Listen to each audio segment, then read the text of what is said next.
Previously on Ding Dong Games. After many failures, I finally managed to beat Pokemon Fire Red Omega with Nuzlocke Rules, including all the post-game content. But now it's time to move on to a completely new ROM hack, one that I've never done before. Today I'll try to beat the ROM hack Pokemon Crystal Dust with extra Nuzlocke rules in place and without any prior knowledge of this game. I'll be walking into this ROM hack mostly blind. Crystal Dust is a Gen 3 engine ROM that is a 100% accurate and completely faithful adaptation of the old school Pokemon Crystal that many of you will know and love. Basically, it's the same game from Gen 2 with all of its original dialogue and mechanics, but with a Gen 3 engine instead. This is cool as I never liked the old school graphics and controls of the older Pokemon games. I mean, look at these old school Pokemon sprites. Many of these Pokemon look like they have extra chromosomes. But yeah, Crystal Dust doesn't really change any mechanics to my knowledge. This is also great, as believe it or not, I'm still yet to play a Johto region game, including the DS remakes. God, saying that makes me sound like I live under a rock or something.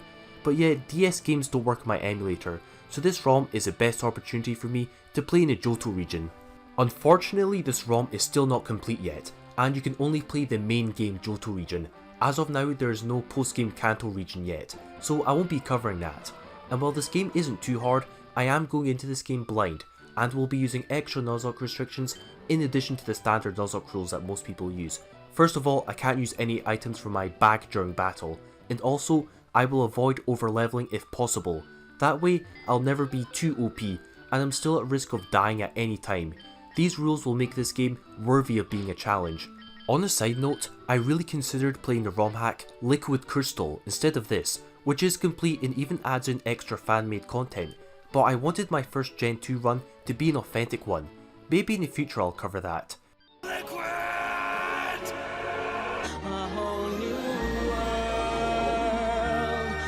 So with all that established, let's start this challenge run. So the game begins, and man, I have already noticed how cool this looks. It really is a remake of the original Crystal. The opening cutscene looked awesome, and the soundtrack is great. It's the new Bark theme from the original Crystal, but the theme is played similar to Pallet Town from Fire Red. I noticed loads of new features, like the Pokegear which I've never seen before. I also noticed some nice changes. Yeah, this definitely feels like a sequel to Fire Red. So I go to Professor Elm's lab and choose my new starter. Though I've never played this game before, I am familiar with them. But I already made up my mind and chose Totodile, as water types are usually the strongest options. So I set off and train my Pokemon up along the way. Though I try not to overlevel, I don't know what levels to expect, so I just play the game normally. I do like how many of the old sprites have been updated. Overall, this game looks great, but soon after, I have my first trainer battle against our rival, and his Chikorita does nothing. After returning, I now have my Pokeballs, and this is where the real Nuzlocke starts. Time to assemble my new team. A new fantastic point of view. I go through the available routes, and caught a Hoppip, a Pidgey, a Spearow, and a Geodude, which is nice. I make my way to Violet City and go up to the Bellsprout Tower. I caught a Rattata there, but that's not too relevant. I finished up in the tower, and man, that was really not challenging to do. The levels were surprisingly low in this game.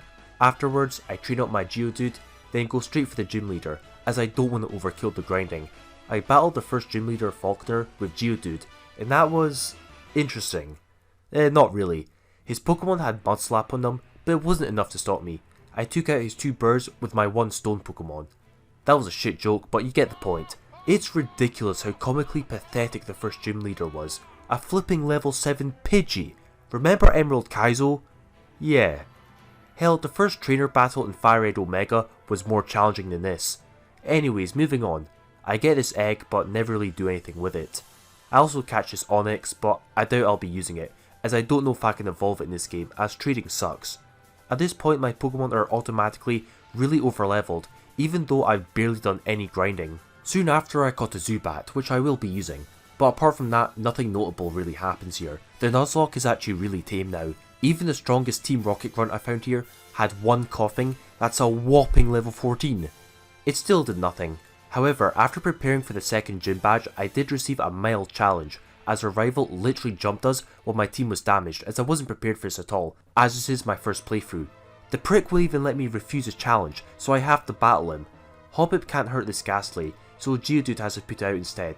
But the following Beleaf was a bit of a threat as my team wasn't too great at handling it, so I switched in Pidgey, and it used Gus a few times, but was eventually outmatched due to the difference in stats and triggering the opponent's ability. I simply just switched out and won the battle anyways, but I almost lost my Pidgey there. I probably should have been a bit more careful. His last Pokemon does nothing, and he gets the boot for harassing me. Be gone! I do a grinding session afterwards for the second gym. That literally lasted a few minutes, but I just wanted to be safe, just in case. After that, I challenged the second gym leader. And man, he or she or whatever this person is, was just lame. The first two Pokemon were so gimpy, and it's incredibly dumb that this is classified as a boss fight. Cypher was strong, but Geodude didn't even care in the slightest. My Pidgey evolved afterwards though, and so does my starter, oh baby. My ding ding dong. I tried out the old rod and found a Magikarp, and yet I'm purposely choosing not to catch this. Anyone who's seen my previous Fire Red Omega Nuzlocke will know exactly why, because using Gyarados in this game would make me want to shank myself out of boredom, as it'll just trivialise the difficulty of the game so much. Right before Goldenrod City, I caught a Snubbull, which is strong, so I make room in the squad for it. At this point I do grind for a little bit, but just a little, as I do know how dumb Whitney's team is, so a tiny bit of training is in order. Though something incredibly dumb happened off screen. Against a wild Rattata, which is really low level, instead of running away, I accidentally misclicked with my Zubat and stayed in, which resulted in it fainting. When I could have just easily ran away or switched out, I shouldn't have actually fainted there, but it was my fault for misclicking. This was dumb, as I clearly misclicked, but alas, I still count this as a death, so now I have my first casualty in this run. Though, believe it or not, there will be many more to come in this run. But I finish off my training without Zubat and go to battle the third gym leader. My Croconaw beats her Clefairy, but I took a lot of turns of nothing happening before I beat it. But now comes her Miltank. But this time I was prepared. I sent in Snubbull and get off a Charm to reduce Miltank's attack, though one critical hit from it would have probably been enough to beat my Snubbull.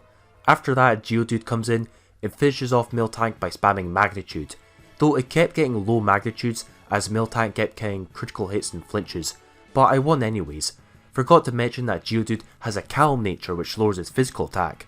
But now it's time to move on. I carry on and beat some trainers, including these kimono girls, but in the next town I run into her mongoloid rival again and give him the boot.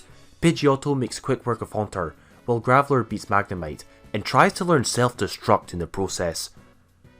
No! God, please, no! No!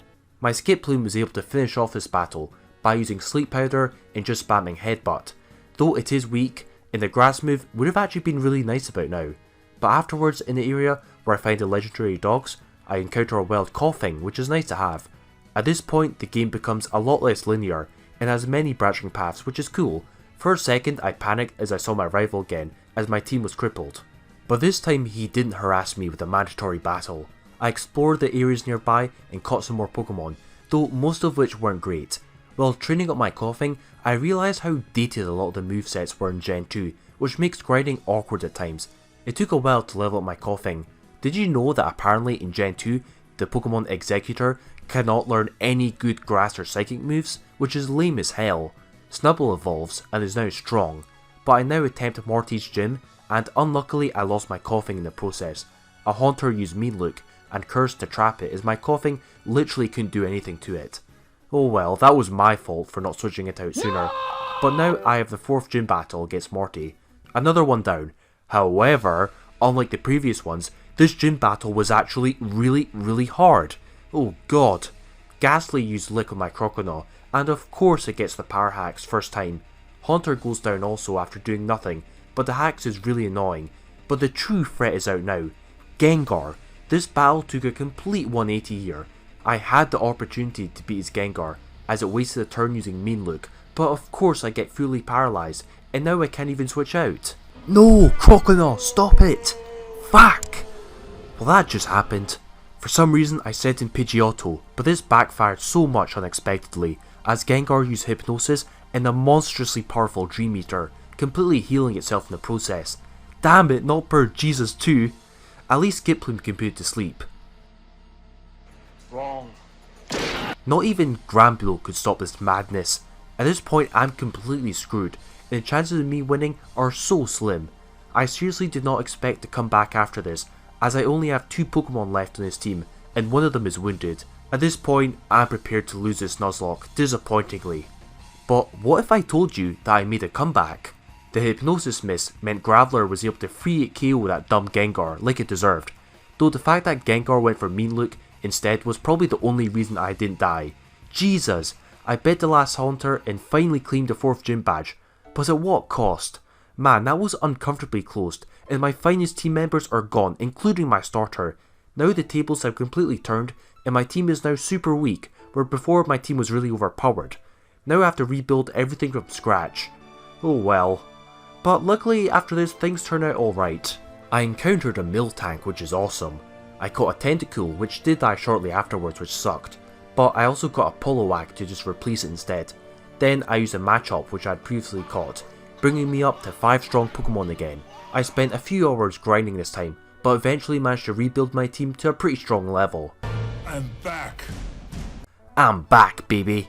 I spam loads of encounters with my surfing Miltank, which is funny, but then I find an easier way to grind. Put 2 Pokemon in a daycare centre, use a bike, ride up and down continuously in Goldenrod City, watch a podcast while doing so to pass the time, then fast forward my emulator by tenfold to profit. This was so fast to do, but now my whole team is a good level and I can now recover from my losses against that Gengar and put that tragedy behind me. I'm done playing games this time. I make my way to Chuck's gym and get into a battle with Eugene. Something I need to prepare for is that I don't know where a lot of the scripted battles in this game are going to be, so I need to make sure that my team is healthy at all times just in case. But now my team's doing fine. I do like how this game becomes pretty non-linear at this point, and there are 3 gym leaders that you can fight in any order. That's nice.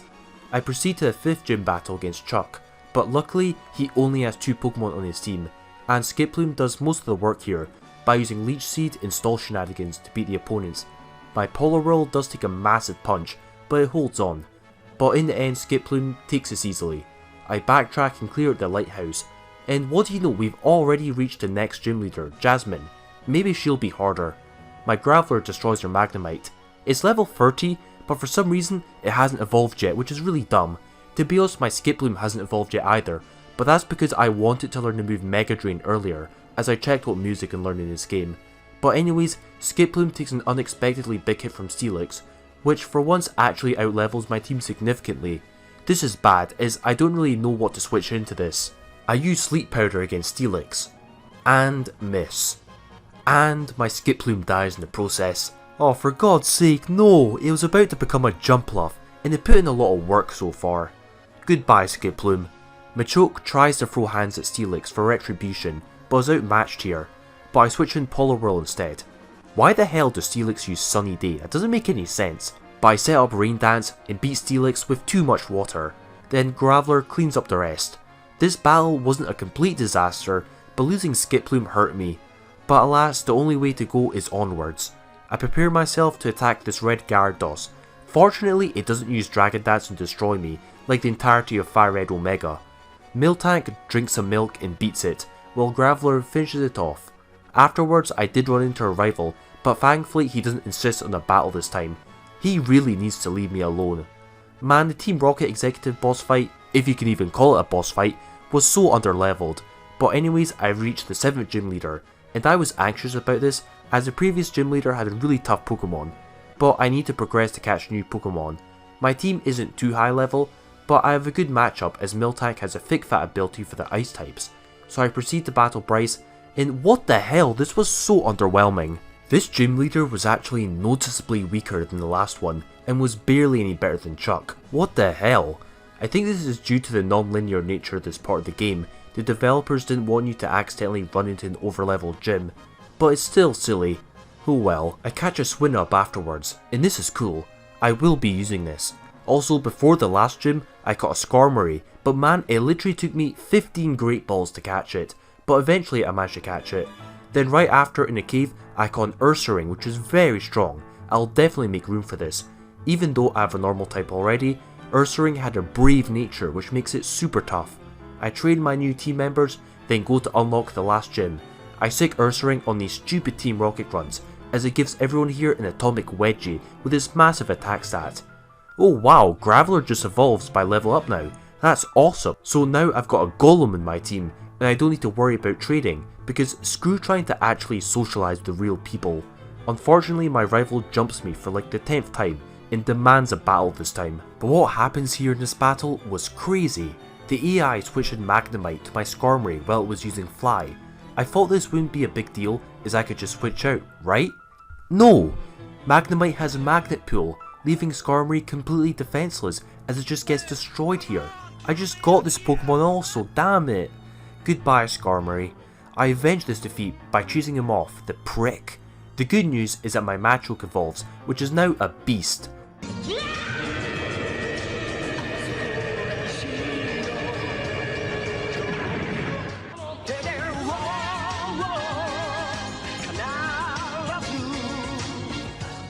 I clear out the radio tower without too much trouble, then ground my whole team for the final gym. I do expect a challenge here, but regardless I limit my grinding for the last gym because that's how I roll. So the battle starts off easily enough as my Machamp beats Claire's 3 Dragonairs, though it was a bit close. But her Kingdra was a big threat, and I came close to outright losing to this. Not much of my team could switch in, as Kingdra is strong. Poliwhirl comes in, but fails to damage it much. Ursaring deals loads of damage, but takes a lot of damage itself. Luckily Miltank was able to come in and beat Kingdra, but it was close as Smokescreen Hacks was involved. And Kingdra was strong, but eventually I won, giving me all the gym badges. Now it's time for the final battle, as unfortunately there's no post game in this ROM hack. I do that stupid trail to get the 8th gym badge, then proceed to Victory Road. I only caught one Pokemon on the way to the Pokemon League. Victory Road does feel different from the other games here, but as I reach the exit, our rival approaches us for one last beating. Man, his team was really underleveled. Contrast this to Rival Green from Fire Red Omega, where he challenges you before going to Victory Road. His team's just lame. This battle was not challenging and not really worth showing. But with this done, I am now at the Pokemon League. The final battle awaits me. Before I proceed, I have one last grinding session bringing my whole team to level 45. I think this is appropriate, as I am aware of the champions team. This team should be strong, but not too strong. I really don't know if I can win at this level, but there's only one way to find out. After some last minute TMs and rare candies, I'm as ready as I'm gonna be. This game has been a fun experience. As I took one last look at my team, I charge into the final battle. This is it. Let's go.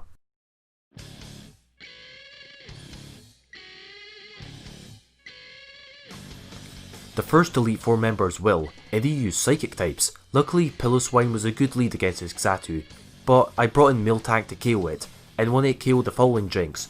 But the next Slowbro was potentially a problem.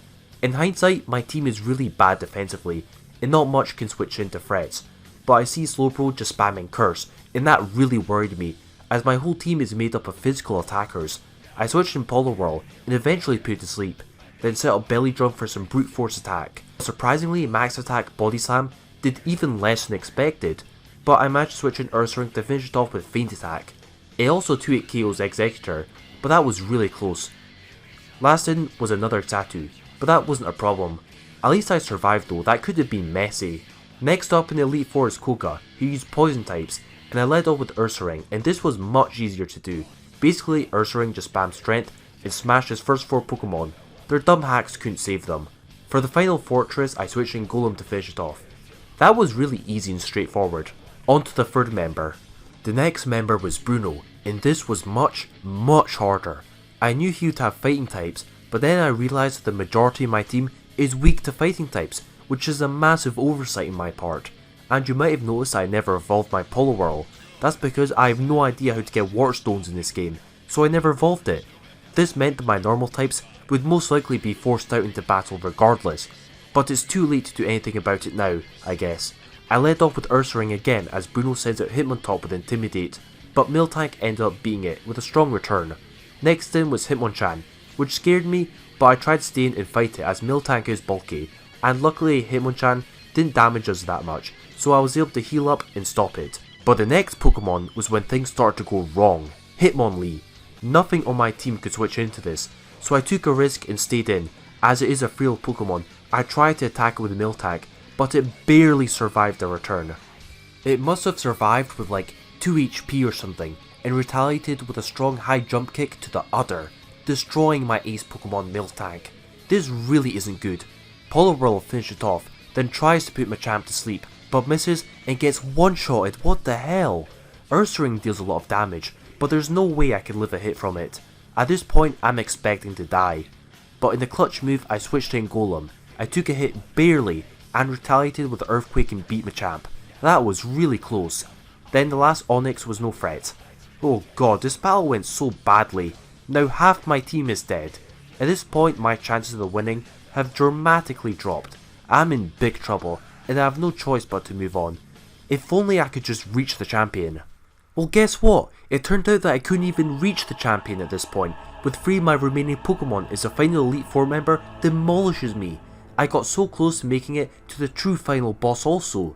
Jesus, I battled the last Elite Four member and her Umbreon already gives me trouble as it abuses hacks and prevents me from switching out. What I do is I purposefully go for Icy Wind instead of Earthquake to put Umbreon at low enough health to where Earthquake can finish it off without triggering a full restore. But in a surprise twist, the AI somehow anticipated this and switched out to Houndoom, which is madness. Usually the AI in these games are awful, but here it somehow made a massive brain play and predicted me completely. What? This Houndoom wrecks me, as it still outspeeds me even after getting its speed stat lowered by Icy Wind. It destroys Piloswine easily. Goodbye Piloswine. Now only 2 Pokemon are left on my team, but even my Golem got outsped and took a massive hit to the face from Houndoom before retaliating. Luckily my Ursaring was able to take out Vileplume and finish off Umbreon, but the Murkrow was a huge pain as it hacks me like crazy and Ursaring literally ends up killing itself. No, not my Ursaring. Now Golem is all that's left of my team. It has to fight to the end and die gracefully. I have accepted my fate now. It does manage to avenge Ursaring at least, but there's only one more Pokemon being Gengar, and this clearly looks like I'm going to lose. But surprisingly, for some stupid reason, Gengar wasted a few turns spamming Lick. Lick, what the hell? And gave me 3 turns to kill it and win this battle. But no, Golem missed 2 Rock Blasts, and the one that did hit only hit Rock Blast twice. It's like this Gengar is flexing on me, teasing me, but in the end, I lost to pure hacks, as always. Damn it!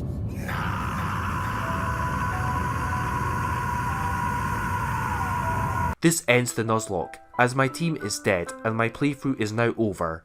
F. Just F. Overall, this defeat was truly my own fault, as I didn't have a balanced enough team, which I failed to consider. This time I was not successful, but don't worry, I'll be back. Overall, this ROM hack was a very interesting experience, as my first Johto region run. I noticed loads of new things I haven't seen before in the other games, and got to explore the Johto region for myself. Many do consider this to be the best generation, but the updated graphics and audio of this ROM truly make the original Crystal game more accessible. It makes the game feel less clunky. If you've never played the original Gold, Silver or Crystal, then I recommend this. It really is the same old school game but better, though I know most people do prefer the DS remakes. I did find the difficulty weird. Yes, I did lose a Nuzlocke, but that was because of my lack of knowledge and grinding. The game was shorter than the other generations.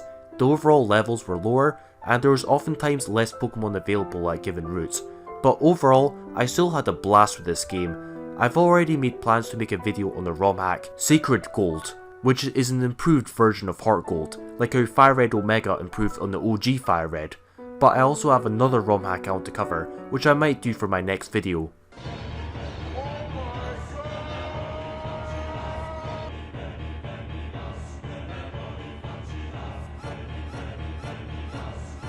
But that concludes the video. Thank you all for watching and supporting me, it truly is great. I look forward to hearing from you again. This is Ding Dong signing out.